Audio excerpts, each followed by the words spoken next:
মহাকুম্ভ, যা পৃথিবীর সবথেকে বড় আধ্যাত্মিক সমাবেশ, যা ১৪৪ বছর পর উত্তরপ্রদেশের তীর্থরাজ প্রয়াগরাজে অনুষ্ঠিত হচ্ছে।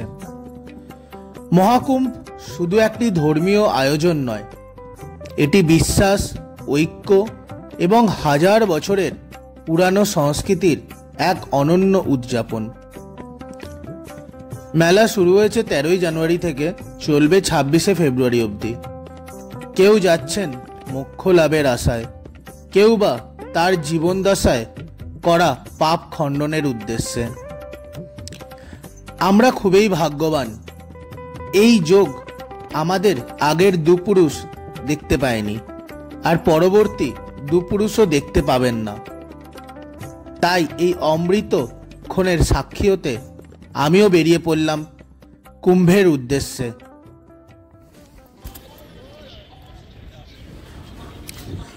ট্রেনের টিকিট তখনও ওয়েটিং লিস্টে, কনফার্ম হয়নি। তাই বেশি না ভেবে চলে এলাম কলকাতা স্টেশনে। হাওড়া শিয়ালদা থেকে যে ট্রেনগুলি ছাড়ে প্রয়াগরাজের উদ্দেশ্যে, সেগুলিতে মারাত্মক ভিড়। এখানে ভিড় কিছুটা কম হবে ভেবেছিলাম, কিন্তু এসে দেখি এখানেও মারাত্মক ভিড়। আজ আমরা যাত্রা করব 12319 গোয়ালিয়র সুপারফাস্ট এক্সপ্রেসে করে কলকাতা থেকে প্রয়াগরাজ। এই ট্রেনটি শুধুমাত্র বুধবার থাকে, আর হাওড়া, শিয়ালদা বা কলকাতার থেকে যে ট্রেনগুলি প্রয়াগরাজ যায়, সবথেকে কম সময় 11.5 ঘন্টা মাত্র নেয় এই ট্রেনটি। যাত্রাপথে আমরা সবথেকে কম স্টেশনও ধরে, মাত্র 4টি স্টেশন। হ্যাঁ, ওটা বন্ধ করে বন্ধ।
এত ভিড়ের মধ্যেও কি করে আমি বসতে পেলাম, ফাঁকা সিট পেলাম, আপনাদের জানাবো একটু পরেই। ঠিক 1:10 আমাদের ট্রেন ছেড়ে দিল কলকাতা থেকে প্রয়াগরাজের উদ্দেশ্যে।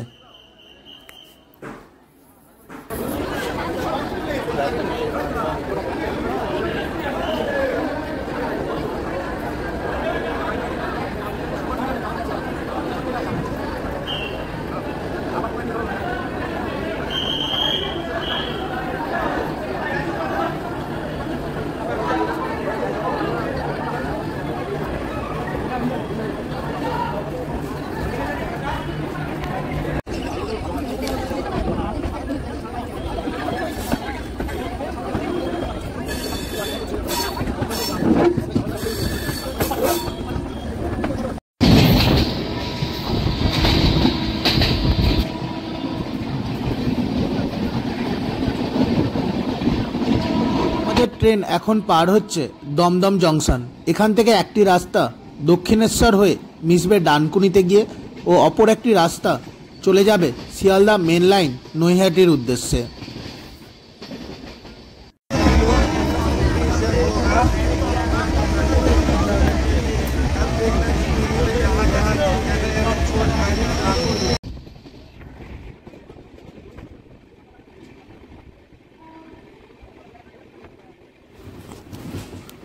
এখন আমরা পার হচ্ছি দক্ষিণেশ্বর স্টেশন, যা প্রসিদ্ধ মা ভবতারিণীর মন্দিরের জন্যে। হুগলি নদীর তীরে অবস্থিত এই দক্ষিণেশ্বর মন্দির একধারে ধর্মীয়, ঐতিহাসিক এবং সাংস্কৃতিক গুরুত্বের আধার। এটি ভারতের অন্যতম শ্রেষ্ঠ শক্তিপীঠ, যা মা কালীকে আরাধনার জন্য বিখ্যাত। কলকাতায় এলে অবশ্যই আপনারা এখানে ভ্রমণ করবেন। কলকাতার বিভিন্ন জায়গার থেকে দক্ষিণেশ্বর বাস ও মেট্রো সরাসরি যোগাযোগ রয়েছে। এখন আমরা পার হচ্ছি বিবেকানন্দ সেতু, যা বালি ব্রিজ নামেও পরিচিত। ওই যে দূরে যে গম্বুজটি দেখা যাচ্ছে, ওটি দক্ষিণেশ্বর মন্দির।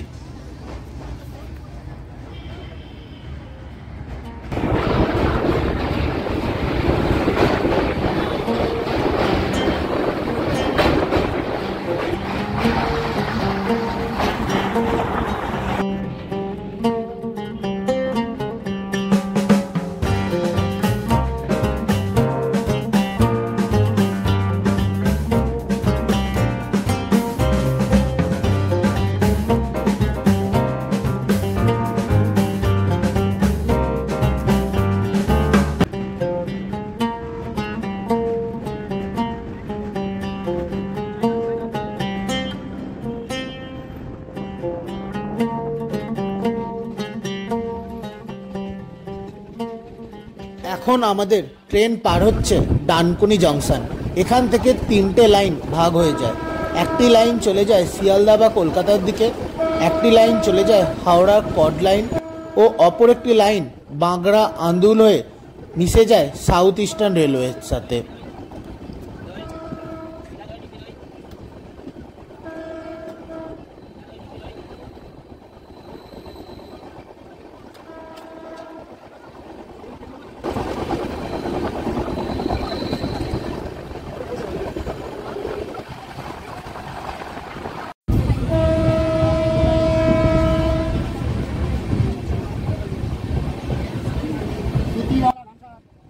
এবার আসি সেই প্রসঙ্গে, কুম্ভগামী ট্রেনে এত ভিড়ের মধ্যেও আমি কি করে বসার জায়গা পেলাম। আপনারাও ট্রাই করতে পারেন আমার মতো। ট্রেনটি ছাড়ার কথা ছিল 1:10 কলকাতা স্টেশন থেকে। আমি চলে আসি 12টার সময়। দেখি অনেক মানুষ ট্রেনে ওঠার জন্যে জেনারেল কামরাতে লাইন লাগিয়ে আছেন। আমি যদি তাদের লাইনে দাঁড়াতাম তাহলে আমি শিওর বসার জায়গা পেতাম না। তো আমি কি করি, ট্রেনটি স্টেশনে দেওয়ার আগে দাঁড়িয়ে ছিল কার শেডে, সামান্য দূরেই। আমি চলে যাই একদম কার শেডে। আর কার শেড থেকে 1 থেকে 2টো দরজা খোলাও থাকে ট্রেনের। আর সেখান থেকে আমি ট্রেনে উঠে যাই এবং বসে যাই। অবশ্য এই ব্যাপারে লাকি যে আমি যখন যাই তখন সিআরপিএফ থাকেনি। আপনারাও এটা ট্রাই করতে পারেন এই সময়ে, কিন্তু অবশ্যই রেলের পুলিশ থেকে সাবধান, এবং তারা যদি থাকেও তাদের পরামর্শ নিয়ে তবেই উঠবেন।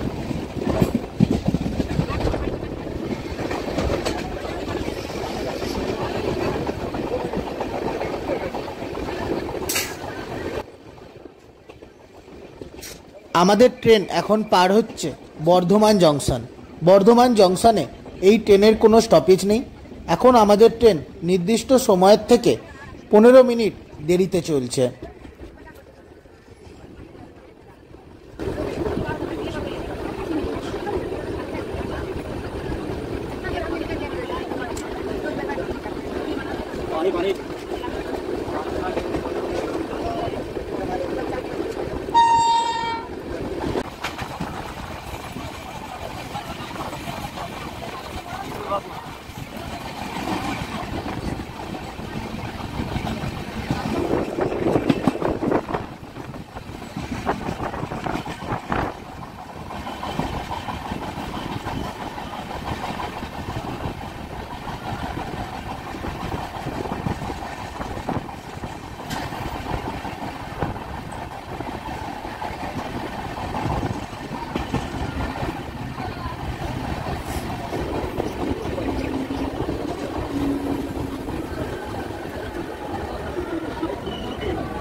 আমাদের ট্রেন এসে পৌঁছালো যাত্রাপথের প্রথম স্টপেজ দুর্গাপুরের 3 নম্বর প্ল্যাটফর্মে।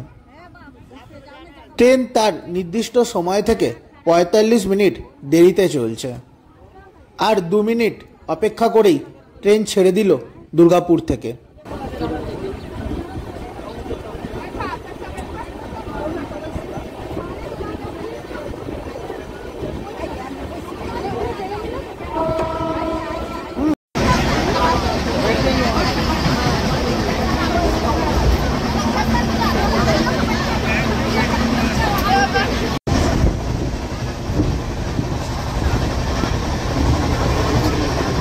পুরো ভরে গেছে, বসার জায়গা তো দূর, দাঁড়াবার জায়গাও নেই।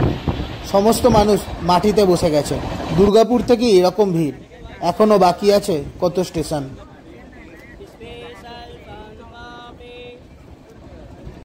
আমাদের ট্রেন শুধুমাত্র একটি স্টপেজ পার হয়েছে দুর্গাপুর, আর তার মধ্যেই এত ভিড়। আর এই ভিড়ের মধ্যেই হকার দাদারা ঠিক উঠে পড়ছে তাদের খাবার নিয়ে। খাবারের কোনো অসুবিধাই নেই, এত মানুষ এত কষ্ট করে যাচ্ছেন, কিন্তু সবার মুখেই শুধুমাত্র রয়েছে হাসি, কারণ সবার একটি উদ্দেশ্য, মহাকুম্ভে একবার স্নান।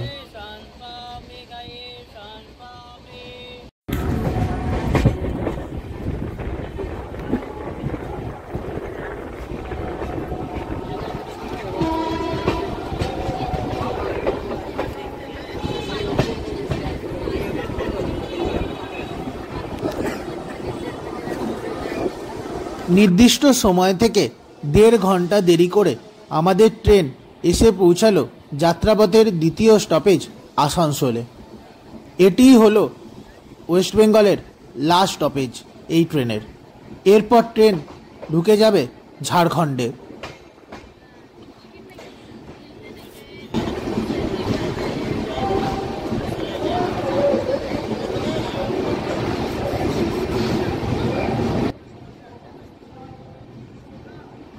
আসানসোল থেকে জয়চণ্ডী পাহাড় ও জয়চণ্ডী পাহাড় থেকে বাঁকুড়া যাওয়ার ভিডিও আগেই আমি এই চ্যানেলে আপলোড করেছি।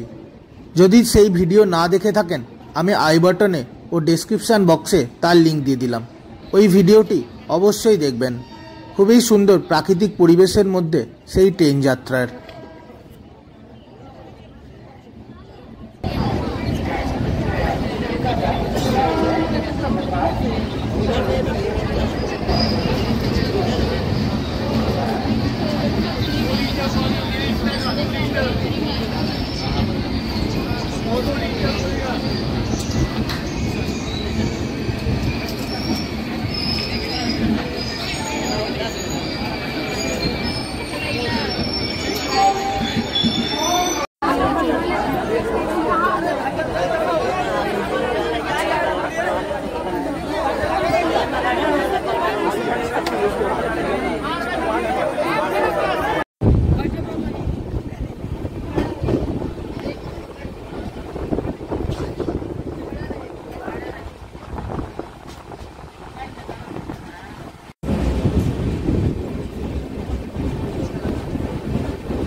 নির্দিষ্ট সময় থেকে প্রায় 2 ঘন্টা দেরিতে চলছে আমাদের ট্রেন, আর সেই রকম ভিড় ট্রেনে।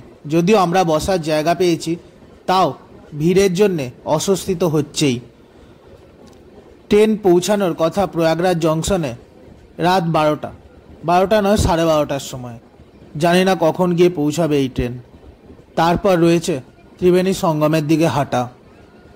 জানি না কি হবে, ভগবানের কাছে এটাই আশা রাখি নির্দিষ্ট সময় আমাদের ট্রেন যেন পৌঁছে দেয় প্রয়াগরাজ জংশনে।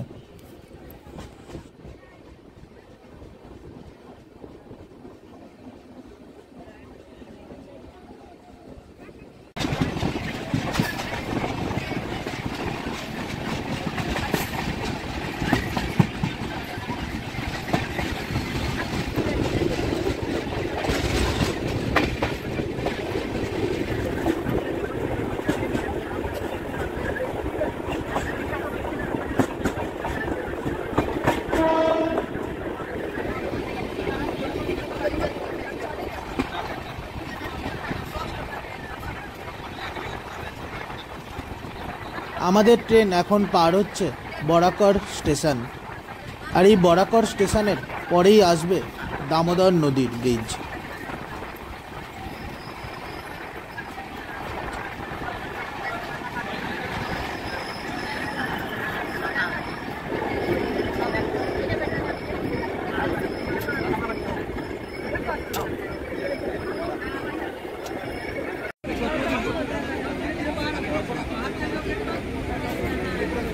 বরাকরে তো ট্রেনের স্টপেজ নেই, তাও ট্রেন দাঁড়িয়ে গেছিল এখানে, আবার চলতে শুরু করেছে।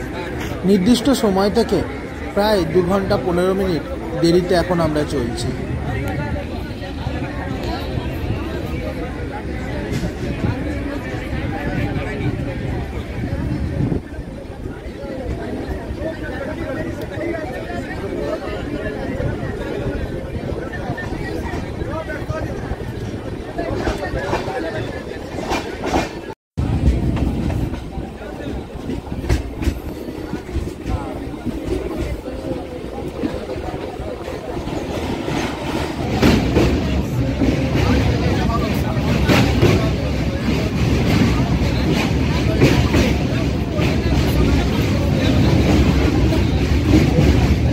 এখন আমরা পার হচ্ছি দামোদর নদ।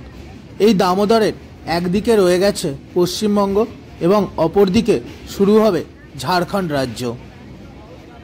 নদীর জল প্রায় শুকিয়ে গেছে বললেই চলে। বর্ষা এলে এই নদীর দুকুল পুরো পরিপূর্ণ থাকে।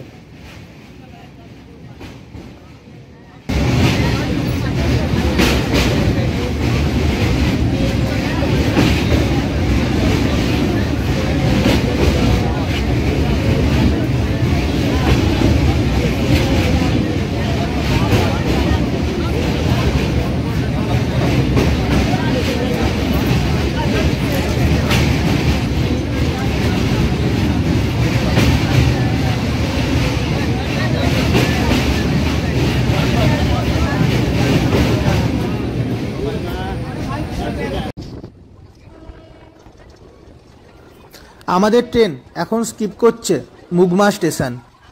আর এখানেই আমাদের সাথে দেখা হলো 11448 হাওড়া জব্বলপুর শক্তিপুঞ্জ এক্সপ্রেসের সাথে।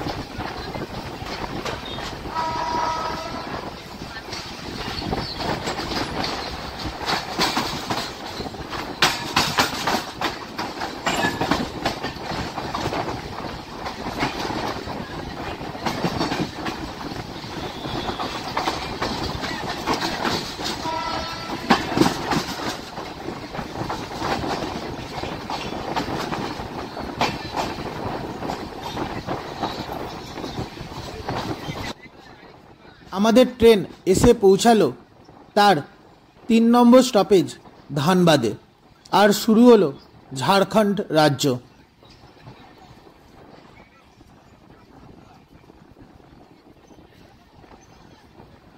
ধানবাদ আমি আগেও কভার করেছি, সেই ভিডিও যদি না দেখে থাকেন আমি আই বাটনে লিঙ্ক দিয়ে দেব। ধানবাদের প্রসিদ্ধ গয়া সিং লিট্টি ট্রাই করেছিলাম, কি অপূর্ব সেই স্বাদ। যতবার ধানবাদ দিয়ে পার হই সেই স্বাদের কথা মনে পড়ে। অবশ্যই সেই ভিডিওটি দেখবেন আপনারা।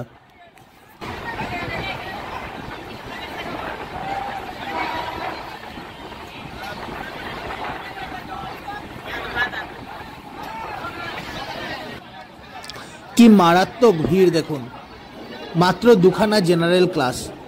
এখানেই মনে হয় ট্রেন পুরোপুরি ভরে যাবে, আগের থেকেই ভরা রয়েছে। আর মনে হয় যারাবারও জায়গা পাওয়া যাবে না এখান থেকে।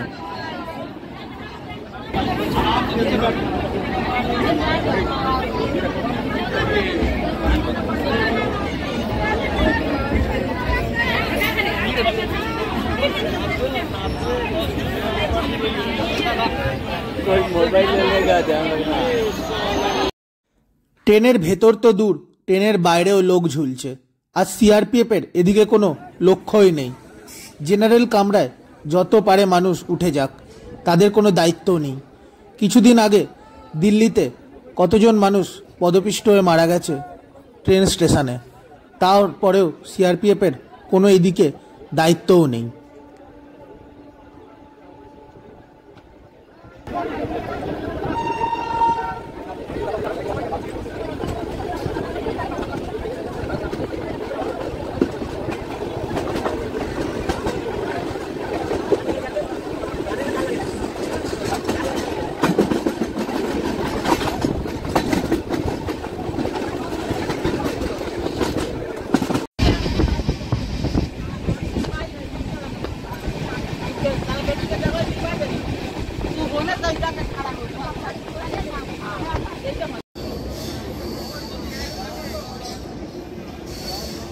ট্রেনের এবারে অবস্থাটা দেখুন, লোক পুরো ঠিক ঠিক করছে।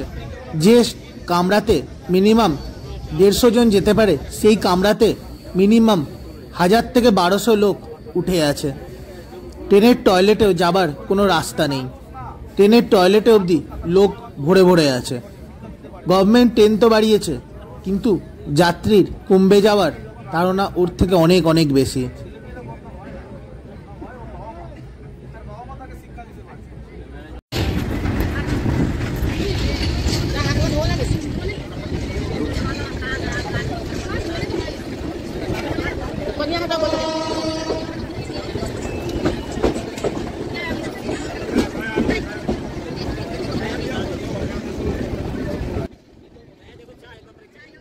আমাদের ট্রেন অনেকটাই সময় মেকআপ করে দিয়েছে এখানে।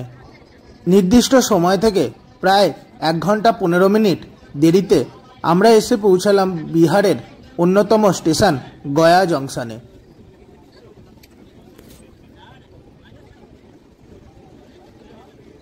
গয়া থেকে 3টি লাইন ভাগ হয়ে যায়। একটি যেটি দিয়ে আমরা যাচ্ছি হাওড়া নিউ দিল্লি লাইন, অপর লাইনটি হচ্ছে গয়া পাটনা লাইন ও অপর আরেকটি লাইন হচ্ছে গয়া কিউল লাইন। এই জন্য গয়াকে জংশন বলা হয়। এটি বিহারের দ্বিতীয় বৃহত্তম জংশন। গয়া দিয়ে যে ট্রেনগুলি দিল্লির উদ্দেশ্যে যায় তাতে অনেকটা কম টাইম লাগে পাটনা দিয়ে যাওয়া লাইনের তুলনায়। আমাদের ট্রেনটি গয়া দিয়ে যাচ্ছে, তাই পাটনা দিয়ে যাওয়া ট্রেনের থেকে প্রায় 1.5 ঘন্টা আগেই আমরা পৌঁছে যাব নির্দিষ্ট যাত্রাপথে।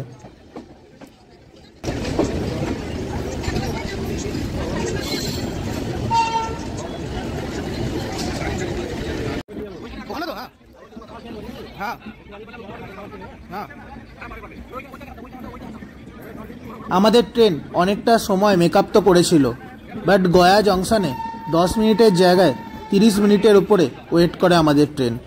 আবারও প্রায় 1 ঘন্টা 45 মিনিট লেট হয়ে যায় নির্দিষ্ট সময়ের থেকে আমাদের ট্রেনটি। দেখা যাক কখন গিয়ে ট্রেন প্রয়াগরাজ পৌঁছায়।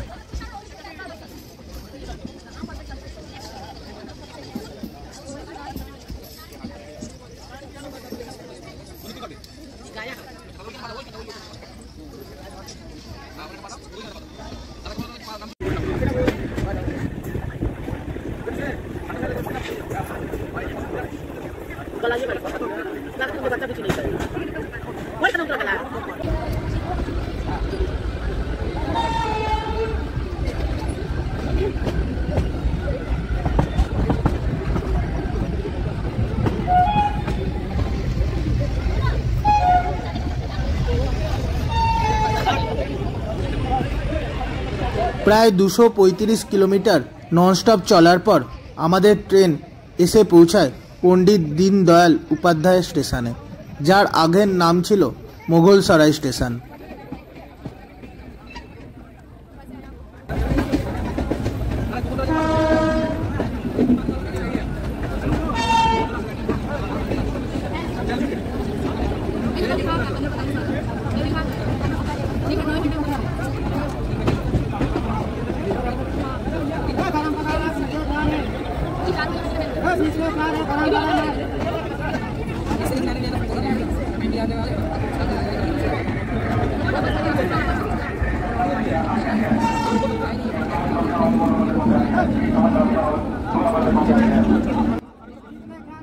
দীনদয়াল উপাধ্যায় স্টেশনেও আবার এক বিশাল পরিমাণে শরণার্থীর ভিড়। ট্রেন থেকে কোনো মানুষ তো নামছেই না, বরং আরও বেশি বেশি মানুষ ওঠার চেষ্টা করছেন, কিন্তু উঠতে তো পারছেই না। কিছুজন ঝুলছেন, ট্রেনের বাথরুম অবধি যাওয়ার জায়গা নেই।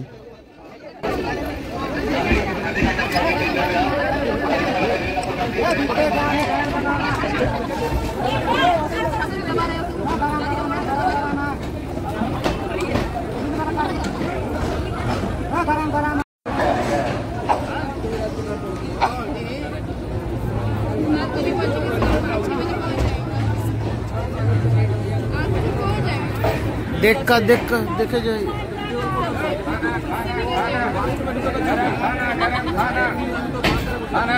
खाना गरम छोले चावल। हेलो गरम खाना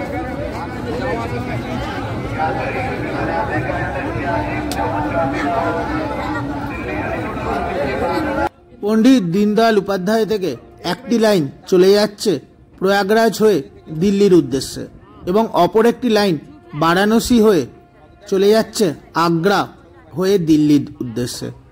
আমাদের ট্রেন যাচ্ছে বারাণসীকে স্কিপ করে প্রয়াগরাজের উদ্দেশ্যে।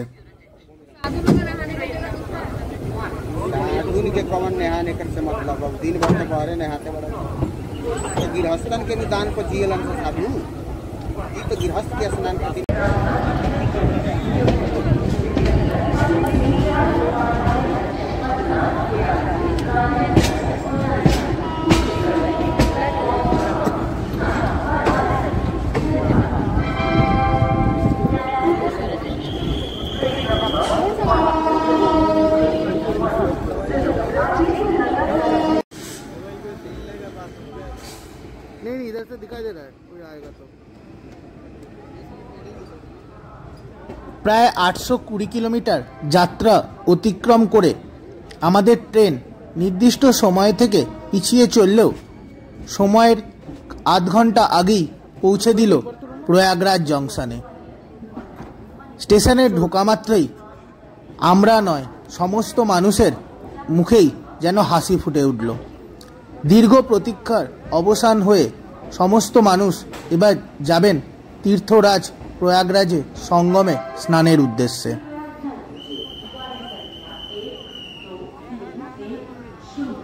কেমন লাগলো আপনাদের এই ভিডিওটি কমেন্ট বক্সে অবশ্যই জানাবেন। আমি কুম্ভ মেলা পুরো ঘুরে দেখাবো, সমস্ত খুঁটিনাটি আপনাদের সাথে শেয়ার করব পরবর্তী ভিডিওগুলোর মাধ্যমে।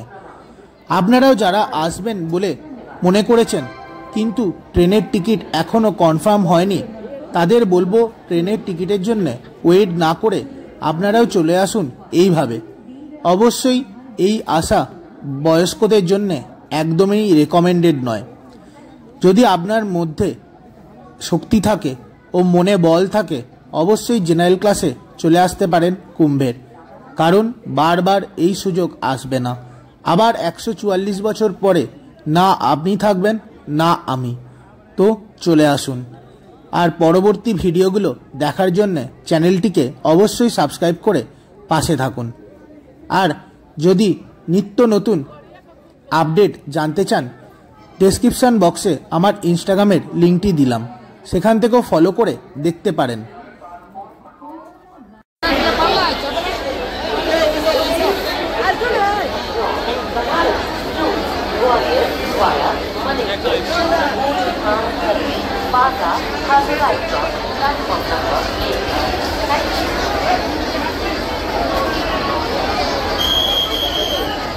এক নম্বর দিবে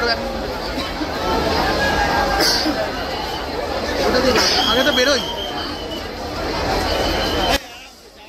চারিদিকে ঠিক ঠিক করছে শরণার্থীদের সমাগম। সেই রকম মানুষের মধ্যে ক্রেজিনেস, সে বাচ্চা হোক বা বয়স্ক। আপনারা এই ফুট ওভারব্রিজ ধরে 4 নম্বর প্ল্যাটফর্মের দিক হয়ে বাইরে আসবেন আর সঙ্গে থাকুন পরবর্তী ভিডিওর জন্য। কি করে আমি এখান থেকে অল্প অর্থের মাধ্যমে চলে যাব মহাকুম্ভের ত্রিবেণী সঙ্গমের দিকে। চ্যানেলটিকে সাবস্ক্রাইব করে পাশে থাকুন।